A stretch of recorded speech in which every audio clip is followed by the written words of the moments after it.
तो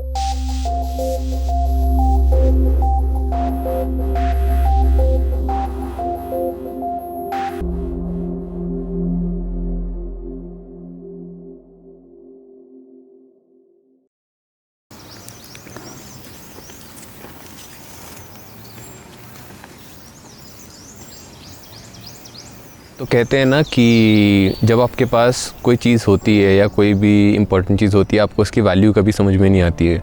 तो similar case मेरे साथ भी हुआ।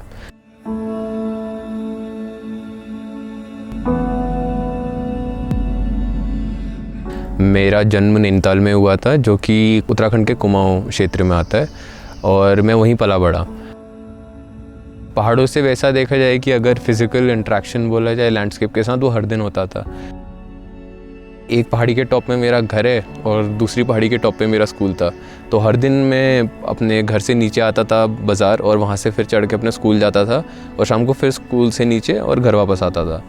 उसके अलावा भी क्योंकि मेरे पिताजी फ़ोटोग्राफ़र थे और मेरे बाकी ख़ानदान के लोग हिमालयस के ऊपर बहुत ज़्यादा इंटरेस्ट रखते थे, तो मतलब अगर संडे होता था तो बाकी दोस्त जाते थे बाज़ार घूमने, मेरे घर वाले मुझे लेके चले जाते थे जंगल में नेचर वॉक करवाने। लेकिन क्लास 12 तक का मेरा कभी भी पहाड़ों की तरफ कोई भी झुकाव ही नहीं था। मुझे पहाड़ कुछ अनोखे नहीं लगते थे, क्योंकि बचपन से मैं उन्हीं को देख रहा था और उन्हीं के बीच रह रहा था। लेकिन ये सब मेरे लिए तब बदला जब मैं दिल्ली गया अपनी पढ़ाई करने कॉलेज की। सबसे बड़ा जो चीज़ मेरे जीवन में बदला था वो था फ्रीडम का डेफिनेशन। मैं शहर में पढ़ाई इसलिए करना चाहता था या शहरों की तरफ इसलिए जाना चाहता था क्योंकि मुझे लगता था कि मेरे ऊपर मेरे माँ बाप, मेरे रिश्तेदारों, उन सब की नज़र हट जाएगी और मैं अपने मन की चीज़ें कर सकता हूँ। लेकिन मैंने ये बात शहर में आके डिस्कवर की कि आप शहर में और ज़्यादा कन्फाइंड हो जाते हो, आपका मूवमेंट और कम हो जाता है, आप गाड़ियों पे मतलब बहुत ज़्यादा डिपेंड करने लग जाते हो, आप अपनी सोच के हिसाब से नहीं जी सकते हो। जो शहर ने जैसे अपने आप को बनाया है, आपको वैसे ही अपने आप को भी उसमें ढालना पड़ेगा। और जैसे ही मैं पहाड़ों में वापस आया तो मैं ये देखता था कि जो मेरी सोच है मैं उसको ही रेजोनेट होते हुए देखता था लगभग हर गांव के इंसान जिसके साथ मैं मिल रहा हूँ। ये हुआ था मेरे साथ मेरे 3rd ईयर के बाद। ट्रैक के टाइम पे हम लोग बिल एटकिन की एक किताब है नंदा देवी अफेयर, तो हम लोग वो बार बार पढ़ रहे थे। मतलब ये बहुत सुनने में बहुत अजीब सा लगता है कि एक इंसान एक पहाड़ के साथ प्यार में पड़ गया या पहाड़ ने किसी की लाइफ इन्फ्लुएंस कर दी। नंदा देवी एक ऐसा पहाड़ है जिसका मैं बचपन से नाम सुन रहा हूँ। मतलब नैनीताल में हर साल नंदा देवी का मेला होता है, लेकिन मैं नंदा देवी से कभी कनेक्ट नहीं कर पाता था क्योंकि नंदा देवी को हमेशा एक भगवान की तरह ट्रीट किया जाता था और वो तो रहती थी अपनी पालकी में और मैं रहता था लोगों के साथ, मतलब बहुत दूर पालकी से। तो कभी कोई डायरेक्ट कनेक्शन मेरा बन नहीं पाया नंदा देवी से। लेकिन इस ट्रैक में पहली बार ऐसा हुआ कि मैंने नंदा देवी देखी अपनी आँखों से।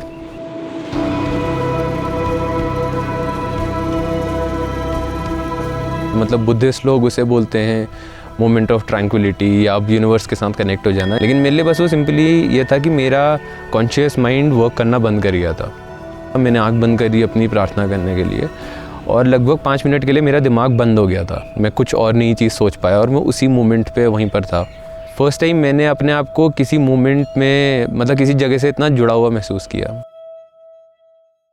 अब मैं माउंटेनियरिंग के लिए एक्साइटेड था उन लोगों की कहानियाँ पढ़ के जिन्होंने जो पहाड़ वो चढ़ना चाहते थे, उन्होंने उसको एक कैनवस की तरह ट्रीट किया और उन्होंने उसको अपने एक सेल्फ एक्सप्रेशन और अपने को जानने की व्यू से अप्रोच किया था। लेकिन मैं जैसे ही अपना माउंटेनियरिंग कोर्स करने के लिए एक माउंटेनियरिंग इंस्टीट्यूट पहुंचा तो मैं वहाँ ये डिस्कवर करता हूँ कि हमें ये सिखाया जा रहा है कि आपको एक पहाड़ चढ़ना है क्योंकि मतलब आपको अपनी पर्सनल ग्लोरी के लिए पहाड़ के ऊपर खड़ा होना है। और ये बात मुझे समझ में नहीं आई। इसी वजह से पूरा प्रोग्राम वैसे ही डिज़ाइन था और हम लोगों को मेरे हिसाब से इतना ज़्यादा फिजिकल एक्सर्शन या टेक्निकली कुछ नहीं सिखाया जो कि हमें अल्पाइन क्लाइंबिंग में हेल्प करे। कोर्स के एंड में हम लोगों को एक फॉर्म दिया गया। अब मैं शायद वो एक सब में से एक इंसान था सारे बैच में से जिसने कि ये टिक किया था कि ट्रेनिंग मुझे सफिशिएंट नहीं लगी थी। जैसे ही प्रिंसिपल का मेरा डिस्कशन स्टार्ट हुआ तो प्रिंसिपल ने ये बात को बहुत अच्छे से एक्सप्लेन किया हुआ और एग्जर्ट किया कि अल्पाइन क्लाइंबिंग सिर्फ या सेल्फ सफिशिएंट माउंटेनियरिंग सिर्फ यूरोपियंस या अमेरिकन्स कर सकते हैं जिनका इस फॉर्म ऑफ क्लाइंबिंग में एक बैकग्राउंड है। ये बात मुझे नहीं जमी और वहाँ से बेसिकली मेरे अंदर एक फायर इंस्टिगेट हो गई कि ठीक है, मैं कुछ बड़ा तो नहीं चढ़ सकता जो मेरे इमेजिनेशन के बाहर ही है, लेकिन एटलीस्ट जो चीज़ मैं खुद कर सकता हूँ मैं उसे अपने आप को प्रूव करूँगा कि मुझे किसी पर्टिकुलर जगह का नहीं होना चाहिए ये फॉर्म ऑफ क्लाइंबिंग परस्यू करने के लिए। फॉर्चुनेटली मुझे मेरे माउंटेनियरिंग कोर्स ख़त्म होने के बाद ही फोपले के साथ काम करने के लिए मनाली ही शिफ्ट होना था और मनाली के पास ही एक 5000 मीटर का पीक है, फ्रेंडशिप पीक, जो कि मतलब मैंने जब थोड़ा पता किया तो वो काफ़ी एक्सेसिबल भी था और उसको किया जा सकता था अकेले। तो पहले तो 3 से 4 महीने मैं सिर्फ मतलब मैं बिस्तर में ड्रीम ही करता रहता था कि मैं आज जाऊंगा, मैं कल जाऊंगा, मैं परसों जाऊंगा। लोगों से पूछा फ्रेंडशिप कहाँ है, अगर आप मतलब बाज़ार चले जाओगे तो आपको फ्रेंडशिप पीक दिख जाता है दूर से ही। तो सब कुछ हो गया, पता चल गया पीक कहाँ पर है, रास्ता क्या है, लेकिन खुद जाने की वो हिम्मत मैं गैदर नहीं कर पाया क्योंकि बोलना बहुत आसान होता है कि मैं ये कर दूंगा, मैं वो कर दूंगा, लेकिन जब एक्चुअली आप करने के लिए जानते हो तो आप कुछ भी मतलब इतना आसान नहीं होता है करना। उसी दौरान हम लोगों ने ice climbing festival screwed up भी ऑर्गेनाइज़ करवाया जिसमें मुझे फ़र्स्ट टाइम आइस क्लाइंबिंग करने को मिला।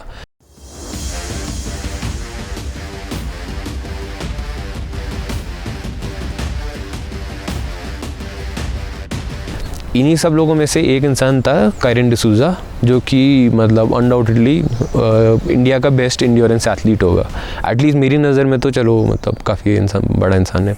और मुझे कायरन के साथ बात करके बात का बहुत कॉन्फिडेंस आया कि हम दोनों जाके साथ फ्रेंडशिप पीक क्लाइंब कर सकते हैं। मतलब मैंने उससे पहले जितने लोगों को भी आइडिया प्रपोज़ किया था, लोगों ने कहा था कि ये मतलब पागलपना है या विंटर में हिमालयस में नहीं जाते हो क्लाइंब करने, लेकिन कायरन पहला इंसान था जिसने मेरी बात पे एग्री किया कि हाँ हम लोग साथ जा सकते हैं क्लाइंब करना और मतलब एटलीस्ट मरेंगे नहीं। हमें किसी भी चीज़ का एक्सपीरियंस नहीं था, हम पहली बार गए थे, हमको ये नहीं पता था कि कैंप से कितने बजे निकलना चाहिए, कितना ठंडा होगा रात में, किस टाइप का क्लोथिंग पैक करना चाहिए, हमें किसी भी चीज़ का अंदाज़ा नहीं था। हम निकले बेस कैंप से और थोड़ा एडवांस बेस कैंप के आसपास से हम वापस मुड़ गए क्योंकि जो बर्फ़ थी हमारे आसपास क्रैक हो रही थी। मैं एक स्नो की सरफेस पे चल रहा था और मुझे हम दोनों को रात को आवाज़ एक ऐसी आई कि कुछ क्रैक कर रहा है। अब क्योंकि हम इतनी ज़्यादा मूवीज़ से आजकल एक्सपोज रहते हैं तो पहला मेरे दिमाग में थॉट ये था कि हम एक क्रेवास टूट गया है और अब हम क्रेवास में गिरने वाले हैं। क्रेवास में तो नहीं गिरे फॉर्चुनेटली, और हम दोनों ने ये डिसीजन लिया क्योंकि हम दोनों को कुछ पता ही नहीं था हम कहाँ पर हैं, हम क्या कर रहे हैं और अगर कुछ गलत होगा तो हम एक दूसरे को कैसे वहाँ से रेस्क्यू भी कर पाएंगे। तो हमने ये डिसीजन लिया कि हमें वापस आना चाहिए और हम लोग लौट गए। मतलब मुझे लगा कि मैं कोई बहुत बड़ा बैडएस आदमी हूँ। हम फेल भी हो गए थे तब भी, क्योंकि पहली बात तो हम लोगों ने सब कुछ अनसपोर्टेड किया था। मतलब हम घर से निकले थे और बेसिकली फ्रेंडशिप पीक के थोड़े से नीचे से पैदल वापस आ गए थे। मतलब हमने कभी एक्सटर्नल हेल्प नहीं ली और ये इंडिया मतलब एटलीस्ट अभी तक का लोग इतना ज़्यादा प्रैक्टिस नहीं कर रहे हैं। सेकेंडली हम लोगों ने पीक विंटर में क्लाइंब किया तो थोड़ा और ईगो बूस्ट हुआ कि जो लोग नहीं करते मैंने जाके वो ट्राई किया। लेकिन क्योंकि मेरे साथ मतलब कायरन डिसूजा था जो एक मतलब काफ़ी हाई लेवल पे अपने स्पोर्ट पे मतलब चीज़ें करता है, तो मुझे बहुत जल्दी मतलब मुझे मेरी औकात समझ में आ गई कि ठीक है मैं इतना कुछ बड़ा चीज़ तो कर नहीं रहा हूँ। क्योंकि जब मैंने उसकी फ़िटनेस के अपनी फ़िटनेस कंपेयर करी तो बस मुझे ये रियलाइज़ हुआ कि मुझे बहुत और सीखने की ज़रूरत है।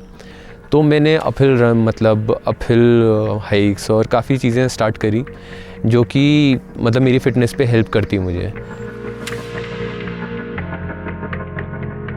और ये सिर्फ मेरी फ़िज़िकल प्रिपरेशन है, इसके अलावा मेरे टेक्निकल स्किल्स बहुत ही ज़्यादा वीक थे। अब माउंटेनियरिंग एक ऐसा स्पोर्ट है जिसमें हमेशा आपकी ओल्डर जनरेशन मतलब जितनी भी चीज़ें करती है आप उससे बहुत ज़्यादा इन्फ्लुएंस होते हो। तो मेरे लाइफ के वो मेंटर थे प्रणव रावत, चेक जो कि इंडिया के एक बहुत मतलब बड़े अल्पाइन क्लाइंबर हैं। बड़े इन द सेंस ये नहीं कि बहुत लोग उन्हें जानते हैं, बट कि उनकी टेक्निकल इन्फॉर्मेशन उनके पास बहुत ज़्यादा है। वो उन पहले लोगों में से थे जिन्होंने आइस क्लाइंबिंग करने का इंडिया में ट्राई किया। वो उन पहले लोगों में से थे जिनके पास ये विज़न था कि एक 950 किलोमीटर का हिमालयस का ट्रैवर्स इमेजिन कर सकते थे। मतलब अगर आप उनके साथ क्लाइंब करोगे तो आपको समझ में आएगा कि वो मतलब उनका दिमाग कितना ज़्यादा इवॉल्व है स्पेस में, उनका विजन कितना ज़्यादा स्ट्रॉन्ग है इस चीज़ में। तो मैं बेयर ग्रिल्स से बहुत ज़्यादा इंस्पायर्ड हूँ, और जिस तरीके से बेयर बाहर आउटडोर्स में जाता था, बहुत मन करता था कि अरे ऐसे जाना है, ये तरीका जाने का कि अकेले निकल जाओ। जो सबसे इम्पोर्टेंट पहाड़ों में ड्राइव करता है वो है पैशन। अगर आपको पैशन है ना अंदर से, तो आप चीज़ें ढूंढ लेते हो। जैसे मेरा खुद का एग्जांपल है, मैं अनफिट आदमी था 100 किलो से ऊपर, और पहाड़ों का जो पैशन था और वहाँ पे जो मैंने अपने को उसमें घसीटा घुसेड़ा या उसके अंदर लेके गया खुद को ऐसी हार्श कंडीशन में, तो उन्होंने मेरे को फिट भी किया और इस काबिल तो एटलीस्ट बनाया कि कुछ पहाड़ तो मैं चढ़ पाया। स्टीव हाउस की ये किताब है जिसमें वो बता रहे हैं ट्रेनिंग फॉर द न्यू एल्पिनिज्म में कि एक अच्छे एल्पिनिस्ट को पूरा दिन चलने के बाद अपना हाईएस्ट मैक्सिमम पावर तब दिखाना पड़ेगा जब वहाँ पे एक स्ट्रेट वॉल आएगी। तो फिर रियलाइज़ हुआ कि अरे ये तो अलग ही दुनिया है, यहाँ पे तो कुछ और ही करना पड़ेगा। और एल्पिनिस्ट तो ऐसे एथलीट्स है जिनका मिक्सचर है एंड्योरेंस का और उसका। इसके लिए तो बिना ट्रेनिंग के कुछ पॉसिबल ही नहीं हो सकता। हम ये वॉक कर रहे हैं, इससे तो कुछ होगा नहीं, ये तो अलग ही तरीके की ट्रेनिंग चाहिए। इंटरमिटेंट फास्टिंग एक बहुत ही सिंपल तरीका हो गया जिस वर्कआउट से मैं अपना वेट रिड्यूस कर पाया। सबसे फर्स्ट इंटरमिटेंट फास्ट करके लामा डुक किया, उसके बाद मैंने खानपरी किया, फिर मैं ब्रिगू लेक गया। तो ये सब करने के बाद मेरे को रियलाइज़ हुआ कि थोड़ा और बड़ा ट्राई करते हैं। मेरे को लगा कि कंप्लीट हामटा पास करता हूँ और वापस आ जाता हूँ, और वो भी इंटरमिटेंट फास्टिंग के साथ। तो देखते हैं कि बॉडी कहाँ तक जा पाती है। और मैंने डिफ़िकल्ट एक रूट लिया था जो नॉर्मल ट्रैक रूट नहीं था। तो पास के पास पहुंचा, मैं ऊपर पहुंचा। ऊपर मैंने रियलाइज़ किया कि मैं पहला इंसान हूं जो इस साल ये पास क्रॉस कर रहा है। तो फिर मेरे को वहाँ पे लगा कि क्यों मैं छतरू जाऊँ जो कि यहाँ से सिर्फ 8 किलोमीटर है, क्यों ना मैं वापस जाऊँ कि इसको और डिफ़िकल्ट करता हूँ। ऐसे तो है नहीं कि मैं कहीं फंस जाऊँगा, क्योंकि रास्ते में कैंप साइट्स मैंने देखे हुए थे, अगर मेरे को हेल्प की ज़रूरत तो मैं ले सकता हूँ। 8 किलोमीटर उधर की बजाय मैं इधर को वापस जाता हूँ, जो कि एग्जैक्टली 25 किलोमीटर था। आई थिंक थोड़ा सा शायद ज़्यादा ही था। तो फिर वापस रिटर्न। वो दिन में ही हमटा से वापस तो आ गए, लेकिन हमटा के टॉप से उन्होंने एक फ़ोटो खींची, बेसिकली अंजनी महादेव जो कि एक सोलांग के पीछे का पीक है उसकी। और उसमें उन्होंने एक गली मार्क करी जो कि मतलब उसकी कंडीशंस इतनी स्टेबल उनको लग रही थी उस टाइम कि वो मतलब उन्हें लग रहा था कि हम दोनों जाके उसे ट्राई कर सकते हैं, उसे क्लाइंब करने का। शायद टेक्निकली मैं समझा ना पाऊँ कि कितना डिफ़िकल्ट है, क्योंकि मेरा इतना एक्सपीरियंस नहीं है, लेकिन उसको डेंजरस ये बात बनाती है कि आप हमेशा एक कुलौर के बीच में क्लाइंब कर रहे हो। कुलौर बेसिकली एक नाला होता है जो कि मतलब जहाँ से स्नो ऊपर से नीचे आ रही है। जब भी ऐसा कोई नाला बनता है तो उसके आसपास की सर्फेसेस ऐसी होती है और आसपास बड़ी वॉल्स भी हैं कि उनसे अगर कुछ भी टूट के गिरेगा तो उसकी स्पीड बढ़ती जाएगी जैसे वो नीचे आते रहेगा। अब वो चाहे मतलब स्नो हो चाहे वो रॉक हो, कुछ भी गिरेगा तो मतलब वो इतनी स्पीड मल्टीप्लाई करते हुए आपकी तरफ आएगा और आपको हिट करने की प्रोबेबिलिटी बहुत ज़्यादा हाई है।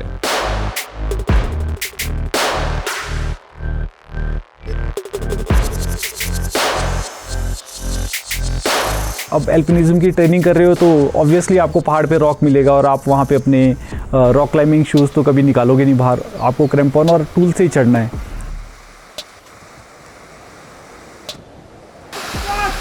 Come on, सही है, come on.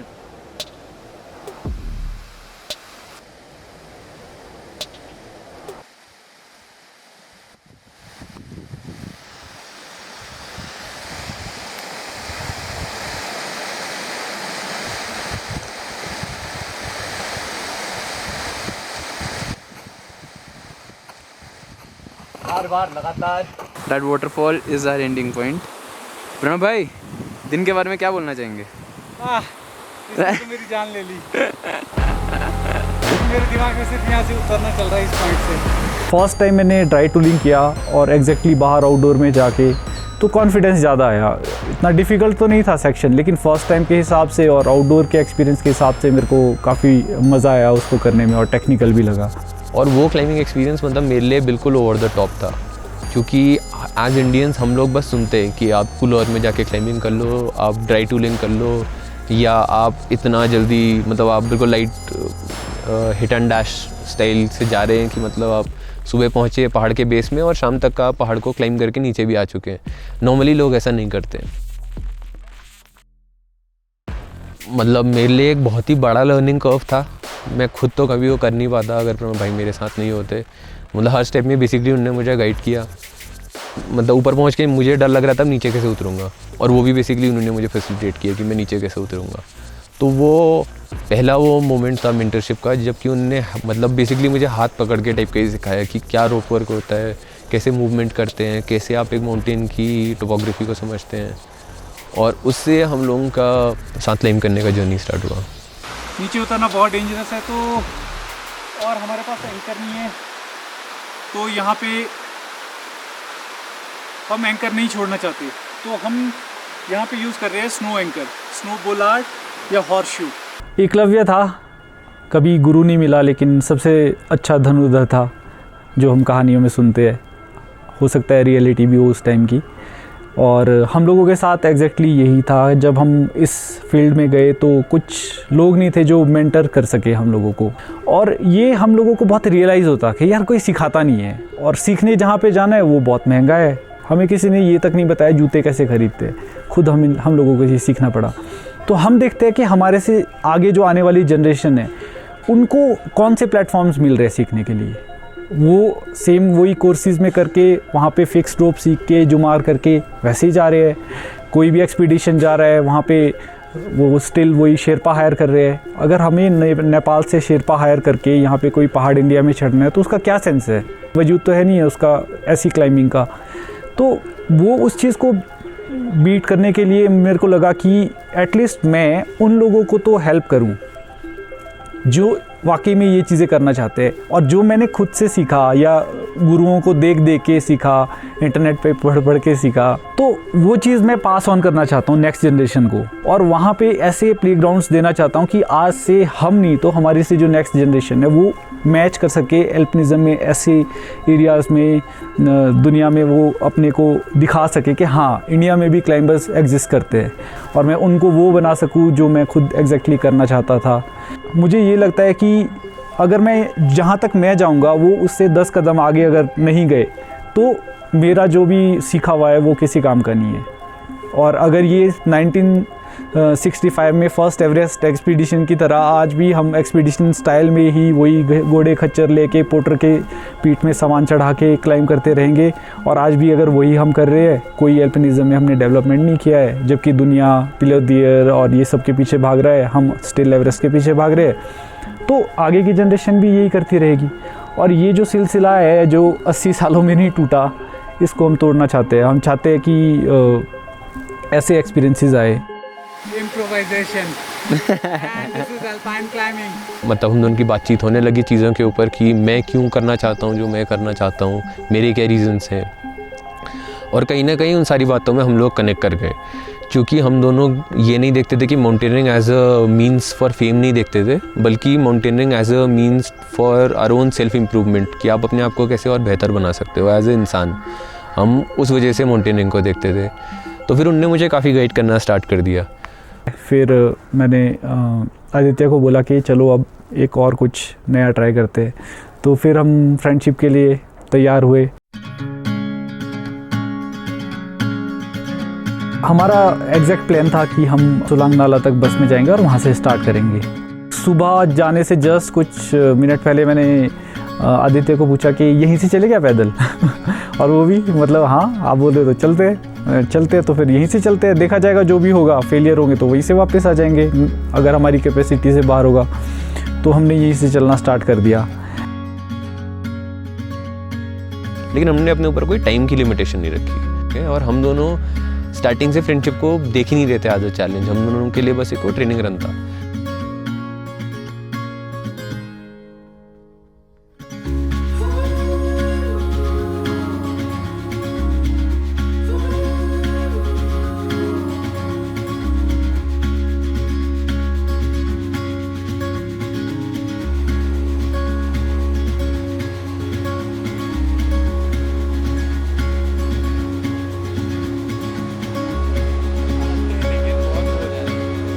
जैसे ही हम बेस कैंप के अराउंड पहुंचने लगे तो आदित्य का देखा मैंने कि ये तो बॉडी पूरा वो डिटोरेट हो रही है, ऐसे मतलब स्लो क्यों चल रहा है, ये तो बहुत ही तेज़ चलता है, मतलब मेरे से भी ज़्यादा फिट है और बहुत तेज़ आगे चलना चाहिए इसको। तो फिर आदित्य मेरे को बताता है कि एग्जैक्टली सुबह मैं कुछ खा नहीं पाया था और मेरे को लगा कि लेट हो रहे हैं और इस वजह से आप डांट दोगे, तो मैंने बोला कि हाँ चलते हैं। तो फिर मेरे को लगा ये क्या बंदा है, ये तो कहीं भी हम रास्ते में भी खा सकते थे और कुछ भी उठा सकते थे, बिना खाए तो ये तो चलना बहुत मुश्किल है, इतना लंबा करना है, हमें अभी सबमिट भी करना है और फिर वापस भी आना है।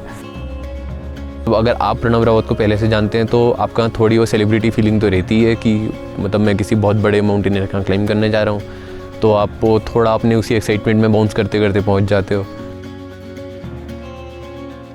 अब वहाँ जाके प्रणव भाई को ये बात हिट हुआ कि शायद हम लोग ये पूरा का पूरा चैनल मतलब रूट 24 आवर्स में ख़त्म कर सकते हैं विदाउट एनी मशीन असिस्टेंस।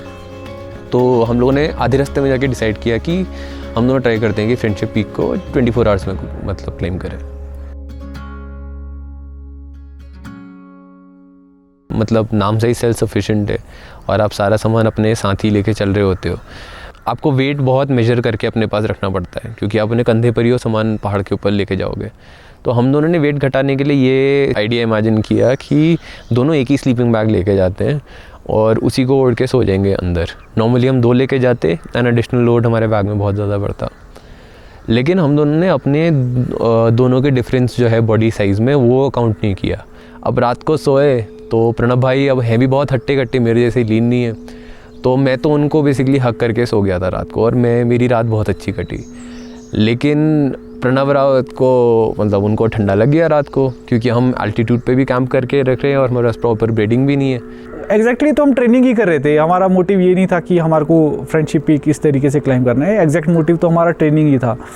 तो अब उस हिसाब से एक ही स्लीपिंग बैग में भी घुसना पड़ता है कभी कभी समिट डे पे, एक्सट्रीम जगहों पे, तो वो भी उस हिसाब से सही था। एडेड टू डैट मतलब एडवांस बेस कैंप पहुंचने से थोड़ा सा पहले ही प्रणव भाई की पैंट भी मतलब फट गई थी थोड़ी। तो क्या हुआ उसके बाद रात भर उनको ना प्रॉपर बेडिंग मिल पाई और ठंड के वजह से मतलब उनकी बॉडी में और एक्सपोज रही ठंड से, क्योंकि उनकी पैंट पीछे से फट गई थी। लेकिन वही अब है, थोड़ा गले में दुख रहा है और वो धीरे धीरे बॉडी का टेम्परेचर बढ़ रहा है, बुखार आ रहा है उसकी वजह से। जब हम दोनों सुबह उठे और पहली कॉफ़ी के ऊपर हम दोनों की ये बात हुई कि हम दोनों को यहाँ से जितनी जल्दी हो सके निकल जाना चाहिए, तभी हम लोग ये 24 आवर चैलेंज पूरा कर सकते हैं। कन्वर्सेशन ख़त्म होते ही जैसे ही मैं सामान पैक कर रहा था, प्रणव भाई की आवाज़ बहुत होर्स हो चुकी थी और वो बहुत खांस के मुझसे बात कर रहे थे। मुझे भी समझ में नहीं आई कि एग्जैक्टली क्या हो रहा है। बहुत उनको पुश करने के बाद उन्होंने बात मानी कि उनको रात को बहुत ज़्यादा ठंड लग गई है और अब मूव करने में बहुत ज़्यादा अनकम्फर्टेबल है। इसी चीज़ के ऊपर मैंने यही मतलब सजेशन ऑफ़र किया कि हम दोनों यहाँ से वापस लौट सकते हैं। लेकिन प्रणव भाई को ये बात कहीं ना कहीं कबूल नहीं थी, क्योंकि फर्स्टली वो उस पहाड़ को शायद वैसे इमेजिन नहीं कर रहे थे कि मुझे इस पहाड़ के टॉप पे पहुँचना है। वो उस पहाड़ को as a means of preparation के लिए देख रहे थे। तो उनके लिए ये इंपॉर्टेंट नहीं था कि वो पहाड़ के टॉप पे पहुँचें, लेकिन ये बात इंपॉर्टेंट थी कि वो अपना 120% दें। और यही करते हुए उन्होंने मतलब बेसिकली पीक क्लाइम करना स्टार्ट किया।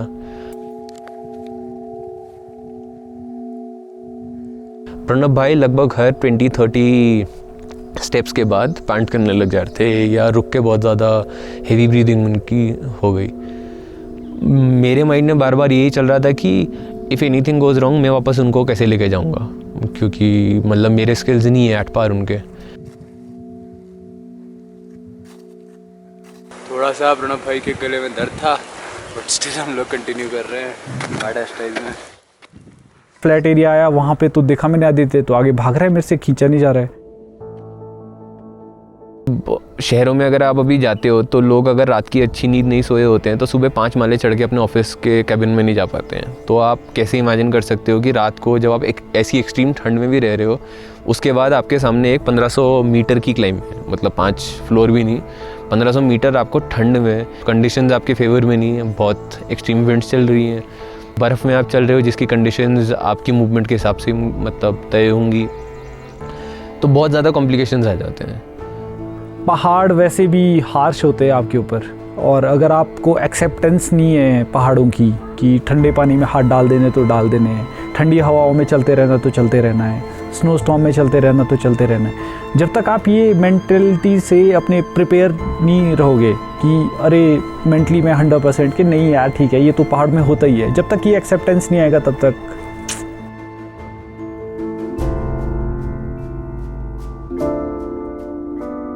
सब कुछ चेंज हो गया। सुबह के अराउंड 6-7 बजे जैसे ही हमें धूप हमारे ऊपर पड़ी। धूप पड़ते ही प्रणव भाई की जितनी भी रात को लगी हुई ठंड थी वो कहीं ना कहीं बॉडी से मतलब उनकी बॉडी को थोड़ा आराम मिलने लग गया। और उसके बाद मतलब मेरे लिए बहुत ज़्यादा सरप्राइजिंग था कि एक इंसान जो कि अभी टेंट से निकलने में स्ट्रगल कर रहा था वो पीक के लगभग टॉप में पहुंच गए, जहां पर ऑक्सीजन और कम है और आपके मूवमेंट्स और हल्के हो जाते हैं। उसने वहां भागना स्टार्ट कर दिया और उसने मुझे और प्रॉम्प्ट किया ये बात सोचने के लिए या समझने के लिए कि आपके वो सोलफुल रीजंस क्या होते हैं या आपके मतलब वो इनहेरेंट ड्राइव क्या होती है, आप किसी चीज़ को क्यों करते हैं। और मुझे इस मोमेंट से समझ में टाइप कभी आया कि मतलब at least they should be honest. अगर चलती का नाम गाड़ी है तो फटती का क्या होगा? मैं मतलब आदित्य को बहुत ज़्यादा ऐसे ब्रिलियंटली ट्रेंड मानता हूँ कि वो मेरी ट्रेनिंग के साथ मैच कर रहा है और मेरे से आगे वहाँ पे लीड कर रहा है फ्रेंडशिप पीक के टॉप पे, जो कि बहुत ही बढ़िया था। आपका पर्सपेक्टिव किसी चीज़ के प्रति क्या है या आप किसी चीज़ को कैसे अप्रोच करते हो, जैसे लोग बोलते हैं ना आपको अप्रोच के टाइम पे फीलिंग क्या होती है। कई बार हम चीज़ें अप्रोच करते हैं ये सोच के कि मैं करके दिखा दूंगा या मतलब हम एक ईगोइस्टिक एंगल लेके चीज़ें अप्रोच करते हैं। मुझे नहीं लगता कि जब आप वो ईगोइस्टिक एंगल लेके किसी चीज़ों को अप्रोच करते हो तो आप मतलब बहुत एक्सट्रीम कंडीशंस में भी वो चीज़ें कर सकते हो। मिनिमल इक्विपमेंट, मिनिमल तौर तरीक़ों से कम चीज़ें ले जाके कम से कम इम्पैक्ट क्रिएट करके, वो हमारी सोल ही तो है ना जो पहाड़ों के प्रति हमारा जो प्यार है उसको दर्शा रही है कि नहीं हम ये कम ही लेके जाएंगे, हम इम्पैक्ट कम करेंगे पहाड़ों पे, हम उसकी खूबसूरती को मेंटेन रखेंगे, वहाँ पे रहने वाले जो भी और दूसरे प्राणी उनको भी रिस्पेक्ट करेंगे। तो वो हमारी सोल को ही तो प्यूरिफाई कर रहा है ना। ये जो टर्म है हमारा मिनिमलिज्म है, अल्पिनिज्म है, ये एक तरह से कंबाइंड फॉर्म ऑफ वो है क्या कहते हैं जो भी मतलब गुरु लोग फॉलो करते हैं। ये कौन सा एरिया है भाई? लाहौल सिसु है ये सामने।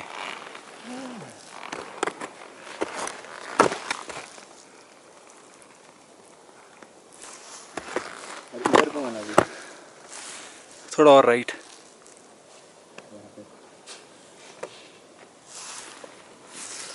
इधर को देखो थोड़ा।